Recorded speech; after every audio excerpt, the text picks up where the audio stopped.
Good morning students.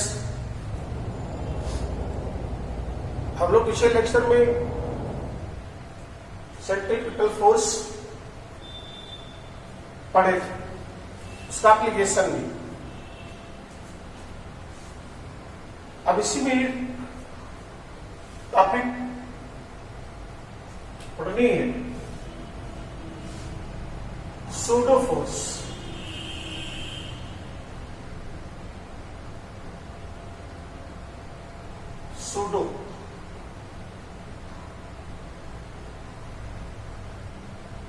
Pseudo force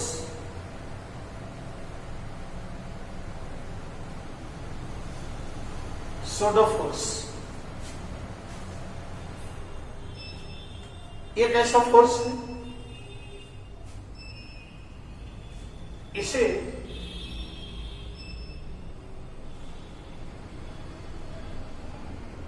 centrifugal force भी कहते हैं। Centrifugal force, imaginary force, apparent force, false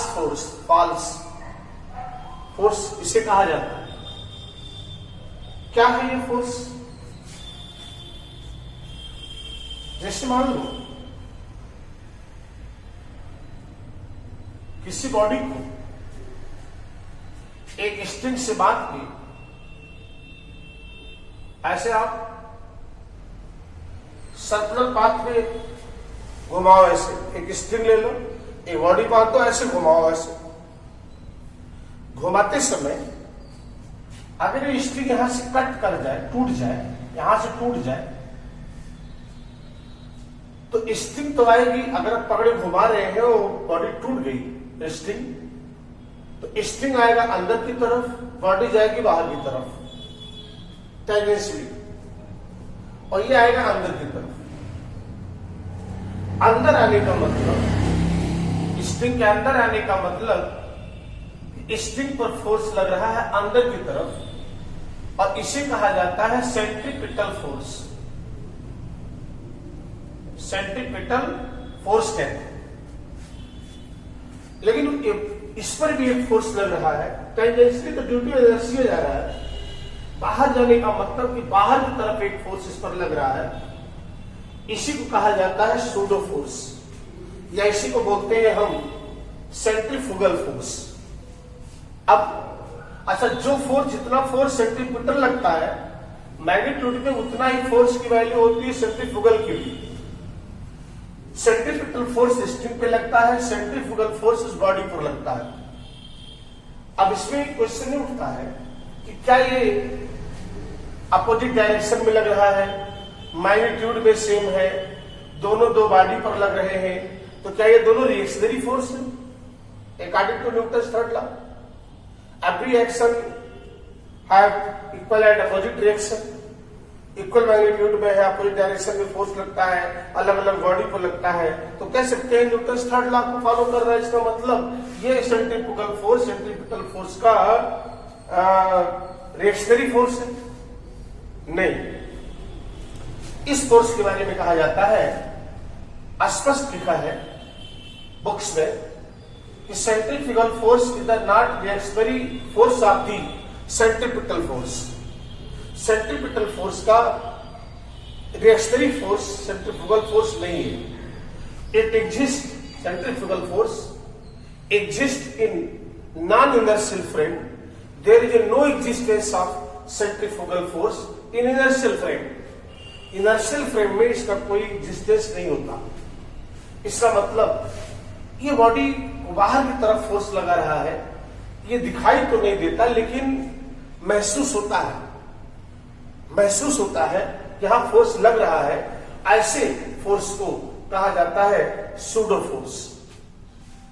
कुछ situation ऐसे होते हैं कि बॉडी, हमें महसूस होता है कि बॉडी पर एक फोर्स लग रहा है, लेकिन वास्तव में उस पर कोई फोर्स लग नहीं रहा होता है।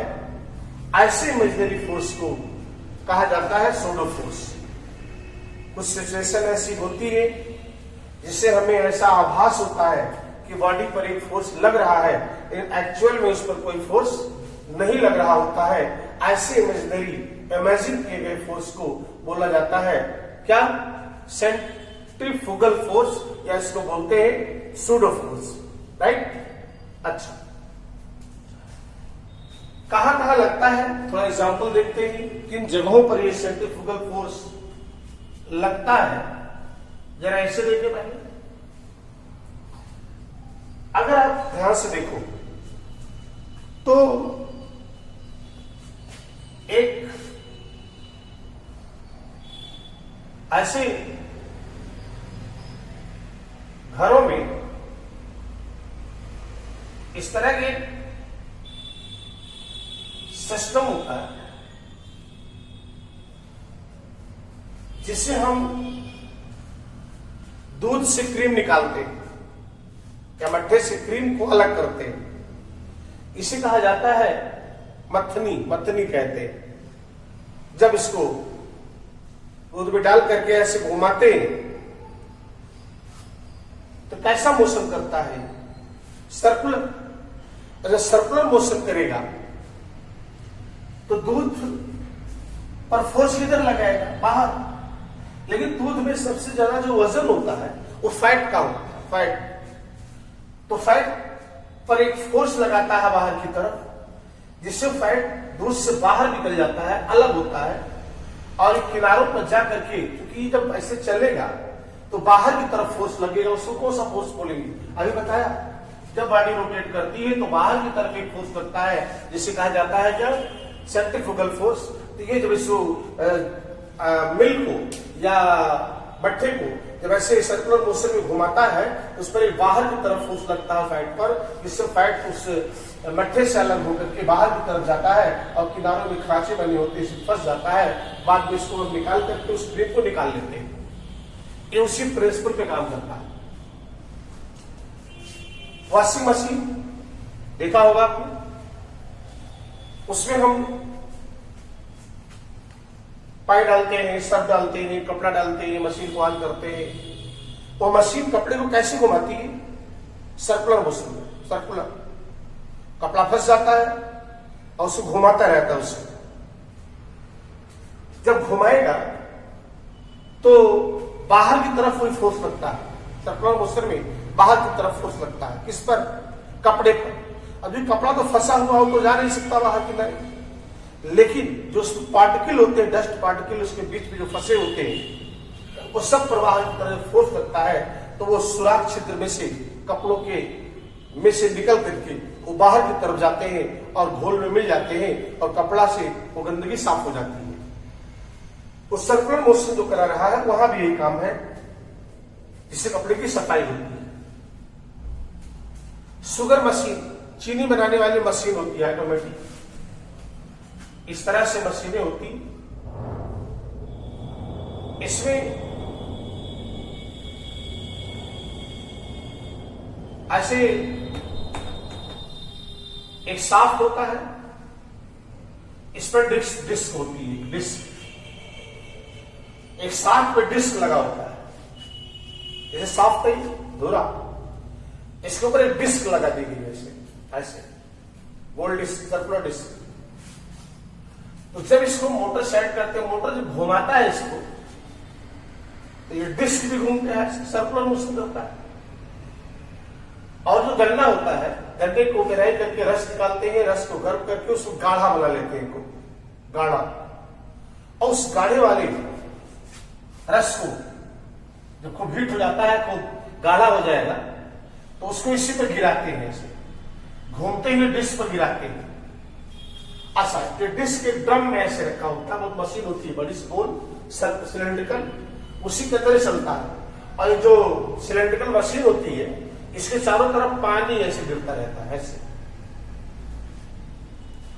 जो सिलेंड्रिकल ड्रम है उसके चारों तरफ से, सर्कमफ्रेंस के अंदर से उस पर पानी गिरता रहता है, पानी। और जब ये तेजी से इसे नाच रहा है और इस पर आपने किसी मटेरियल को गिराया जो लिक्विड फॉर्म में है, थोड़ा गाढ़ा है, तो घूमते हुए डिस्क पर गिरेगा कि ऐसे बाहर की तरफ ऐसे फवारे की तरफ उसको छिटकता है, और छिटकता है तो जाता है इस बाउंड्री पर, लाइन पर, सिलेंडर की, जहां पानी गिर रहा होता है, जब इस पर जाएगा, हीट है, गर्म है, और जाते एक जब पानी के कंटेक्ट में आता है तो जम जाता है, और जमने के बाद जब चारों तरफ से उस ड्रम में, सिलिंड्रिकल ड्रम में जम जाता है, तो मशीन को इसको गिराना बंद कर देते हैं और एक ऐसे उसका स्क्रैचर होता है, इसी पर लगाते हैं, और चूंकि ड्रम नाच ही रहा है, उस पर लगाएंगे, जितना भी चारों तरफ चिपकी हुई चीनी है, शुगर, वो सब एक एक नीचे गिर जाती है, एक आध कुंतल, 2 कुंतल, 4 कुंतल, कैपेसिटी के अनुसार है। मतलब जब इसमें गिराएंगे घूमते हुए डिस्क पर, तो उसको फवारे की तरफ बाहर की तरफ फेंकना है। ऐसा देख लो, कोई डिस्क नाच रही है, तेजी से नाच रही है, उस पर पानी गिराओ, फवारे की तरफ चारों तरफ फेंकेगा, वो चारों तरफ बाहर की तरफ जो फोर्स ले जा रहा है, वो कौन सा फोर्स है? उसी फोर्स को कहा जाता है सेंट्रीफ्यूगल फोर्स या सूडो फोर्स। आप देखिए होंगे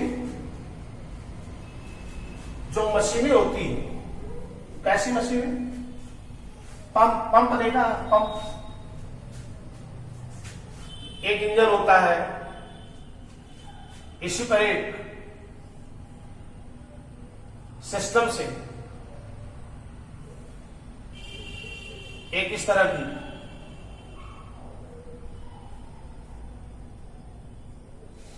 इंजन के साथ एक पंप लगाया जाता है, पंप, और उसमें इस तरह से प्रोपेलर लगे होते हैं पंप के अंदर। जब इंजन को स्टार्ट करते हैं तो इस प्रोपेलर को घुमाता है,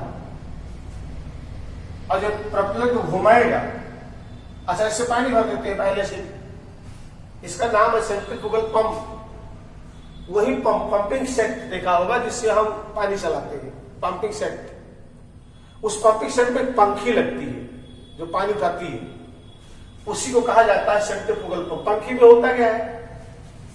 एक ब्लॉक होता है, उसके अंदर एक प्रोपेलर लगा होता है घूमने वाला, उसका कनेक्शन इंजन से कर देते हैं। इंजन स्टार्ट कर देंगे तो प्रोपेलर घूमेगा, आपको पता है इसे पानी भर दिया था पहले से, और जब ये घूमेगा तो पानी को किधर फेंकेगा? बाहर की तरफ। जब बाहर की तरफ फेंकता है तो इससे पानी बाहर आता है, और यहां से चूंकि लीकेज नहीं होता तो सेक्शन करता रहता है, नीचे से पानी जाता है, घुमा करके इसको प्रेशर से बाहर फेंकता है, और बाहर एक होल से जाकर के ये पानी बाहर निकलता है। इसे पंखी नहीं कहते, इसे कहा जाता है सेंट्रीफ्यूगल पंप। उसका नेम प्लेट पढ़ोगे तो उस पर लिखा होता है सेंट्रीफ्यूगल पंप। एक उसी प्रिंसिपल पे काम करता है। ऐसे ही अगर आप देखें तो सर्कस में आपने देखा होगा एक डेथ बेल, मौत का कुआं जिसे कहते हैं, डेथ बेल देखा? ऐसे गोल चैम्बर होता है, और इसमें एक मोटरसाइकिल सवार ऐसे लेके, और मोटरसाइकिल ऐसे वर्टिकल सर्किल में चलाता है, वर्टिकल सर्किल, इधर से उधर, ऐसे इधर जाता है, ऊपर नीचे होता है। मतलब ये यहां पहुंचेगा तो पहिया इधर होगी, सर इधर हो जाएगा। जब ऊपर पे पहिया ऊपर हो जाएगा, सर नीचे हो जाएगा। यहां पहुंचेगा, ऐसे इधर हो जाएगा, ऐसे चलता है। यहां तो बात समझ में आ रही? चलो भाई, एमजी नीचे, रिएक्शन ऊपर होगा। जब ऐसे चलेगा, ऐसे घूमेगा, ऐसे उसी चैम्बर के अंदर, तो देखिए इस मोटरसाइकिल सहित इसका वेट नीचे लगेगा, एमजी। तो इस एमजी की वजह से इसको गिर जाना चाहिए।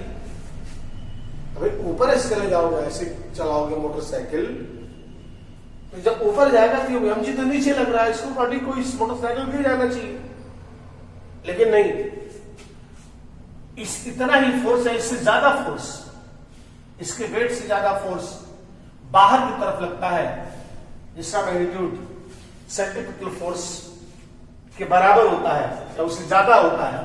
यह फोर्स बाहर की तरफ जो एमजी को बैलेंस कर देता है, इसके ज्यादा फोर्स से लगता है, जिससे बाहर की तरफ ये इसी को मोटरसाइकिल से तो सवार को उसी में चिपकाया रहता है।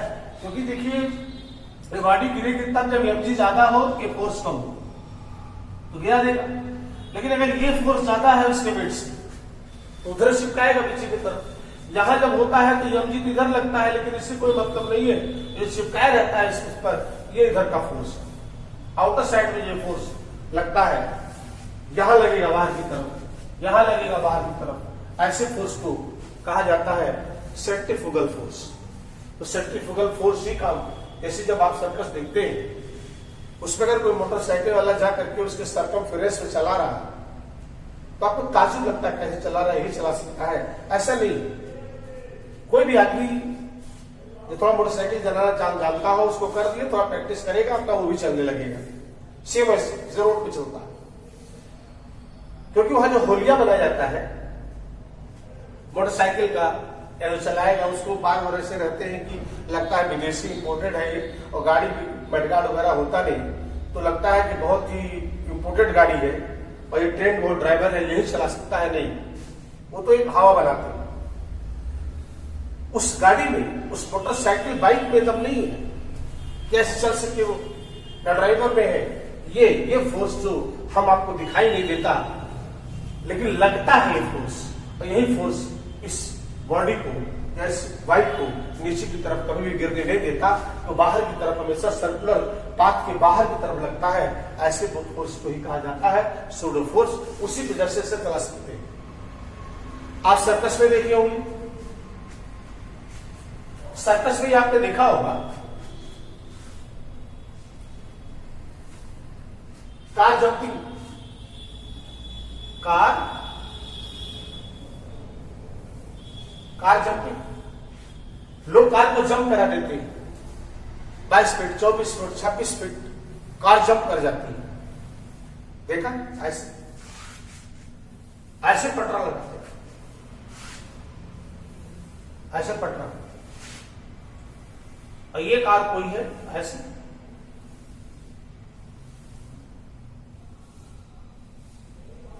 ऐसे कार, और ये जंप कर जाती है ऐसे यहां पर, इस तरह से ये जंप कर जाती है 20 फीट, 22 फीट, 24 फीट, 25 फीट, ऐसे ये जंप करा देते हैं।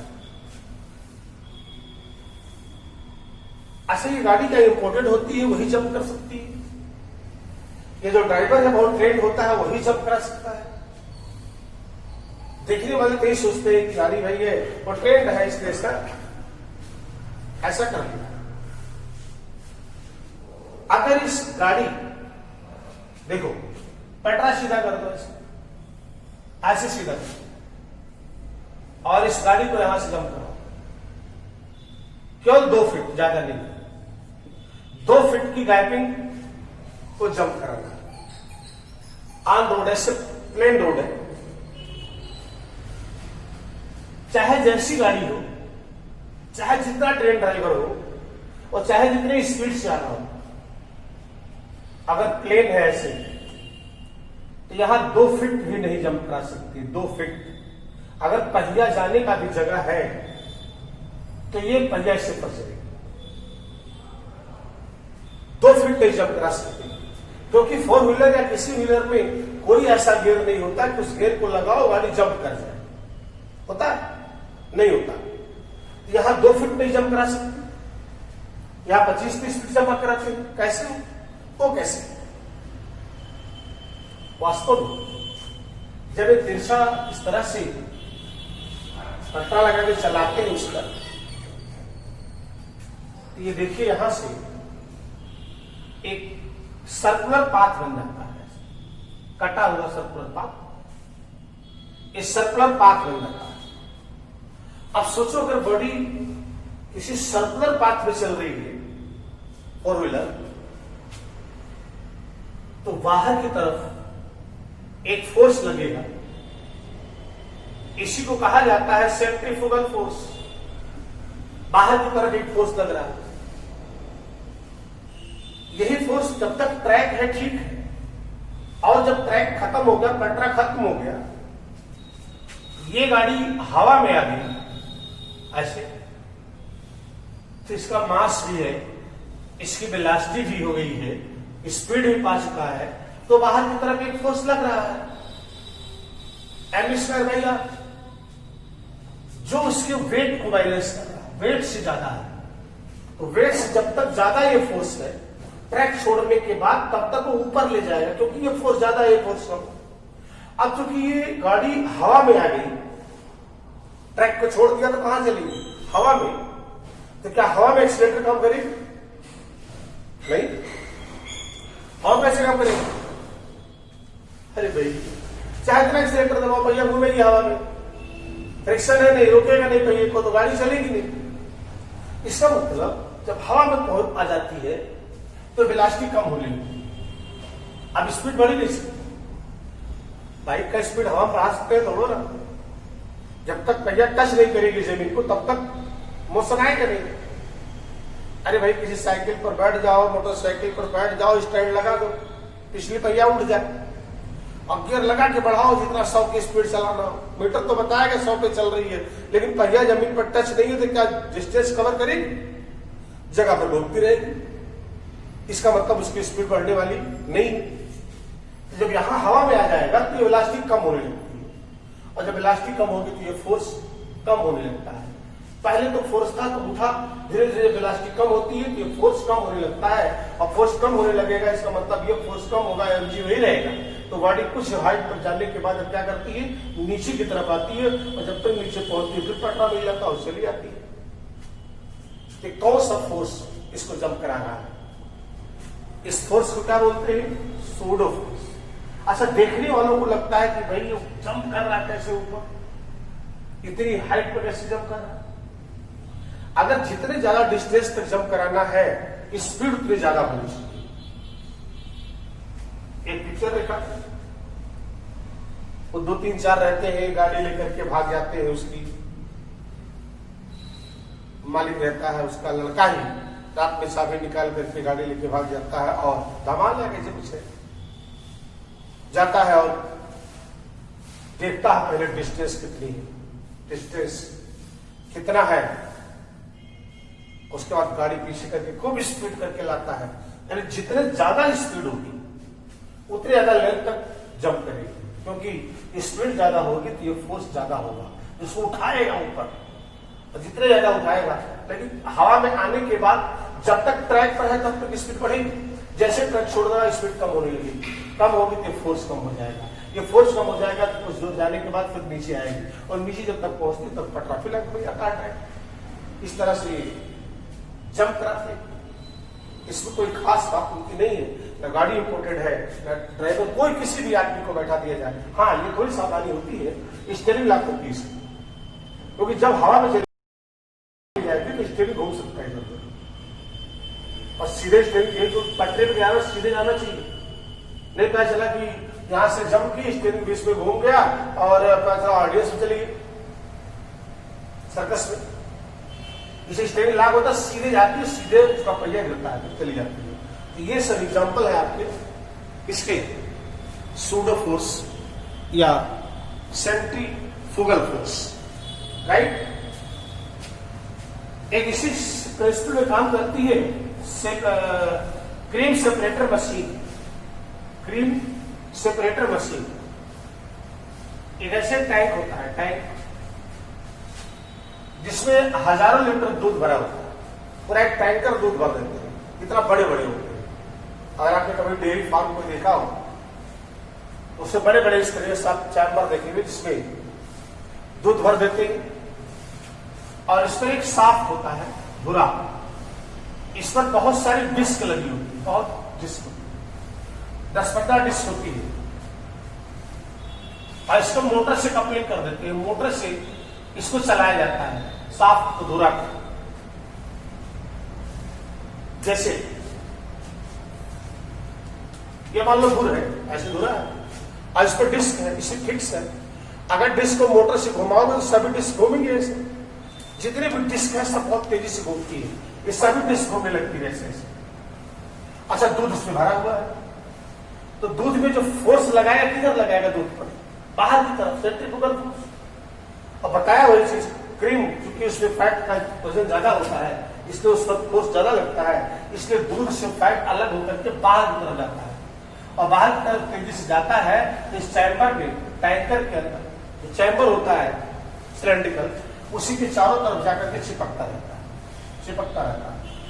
यानी इस टैंक के चारों तरफ सर्कमफेरेंस में अंदर से क्रीम जाकर के उसी पर चिपक जाती है। फिर दूध को यहां से खोल करके दूध निकाल लेते हैं और क्रीम उसके अंदर चिपकी हुई है। फिर उस क्रीम को बाद में निकाला जाता है तो पता चला कि 4-5 कुंटल क्रीम इसमें आ गई। क्रीम की अलग पैकिंग हो जाती है और बिना क्रीम वाला दूध ये अलग निकल जाता है। बिना क्रीम का दूध दोनों तरह का आता है पैकेट में। तो ये वहां से क्रीम निकाल लेते हैं, दूध आपको सप्लाई दूध अलग होता है, क्रीम अलग होती है। इसे कहा जाता है cream separator machine. Cream separator machine कहते हैं इसे। ये सब काम करते हैं किस पर? कोई सोडो फोर्स या सेंट्रीफ्यूगल फोर्स। राइट, समझ में आया ये बात? ओके, अब एक टॉपिक और है इसमें भी, मोशन इन वर्टिकल सर्किल। अभी तक आपने जो कहा किसी बॉडी को बात में ऐसे घुमा रहे, सर्किल बनती है हॉरिजॉन्टल में, ऐसे पैरेलल टू दी अर्थ, ऐसे की बात हो रही थी। अब किसी बॉडी को हम किसी स्टील से बात के ऐसे घुमाएं, ऊपर नीचे ऐसे, इसे कहा जाता है मोशन इन वर्टिकल सर्किल। तो वर्टिकल सर्किल में कैसे मोशन होती है, इस चीज को हम पढ़ेंगे। मोशन वर्टिकल सर्किल को पढ़ा जाएगा किसमें?